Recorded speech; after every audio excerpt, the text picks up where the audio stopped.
നമുക്ക് പഠിച്ചോണ്ട് തരും. സദഖ ചെയ്ത കൂലിയാണെന്ന് റസൂലുള്ളാഹി സ്വല്ലല്ലാഹു അലൈഹി വസല്ലം. ദുഹാ നിസ്കരിക്കണം ഉമ്മ.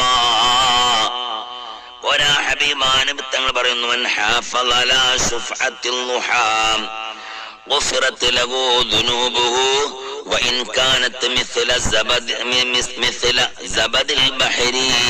ഹബീബാനബി സ്വല്ലല്ലാഹു അലൈഹി വസല്ലം തങ്ങൾ പറയുന്നു, സ്വഹാബ, മൻ ഹാഫള അലാ ശുഫഅത്തിൽ ദുഹാ, ആരെങ്കിലും ഒരാൾ ദുഹാ നിസ്കാരം കൃത്യമായി നിർവഹിച്ചു കഴിഞ്ഞാൽ, തോന്നുമ്പല്ല എല്ലാ ദിവസത്തിലും ദുഹാ നിസ്കാരം കൃത്യമായിട്ട് നിർവഹിച്ചു കഴിഞ്ഞാൽ,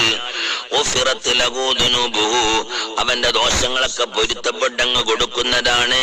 വഇൻ കാനത്ത്, അവന്റെ ദോഷമാണെങ്കിലും മിസ്ല സബദിൽ ബഹരി, കടലിലെ തിരമാല കണക്കുള്ള ദോഷമാണെങ്കിലും ശരി, പൊരുത്തപ്പെട്ടു കൊടുക്കുന്ന.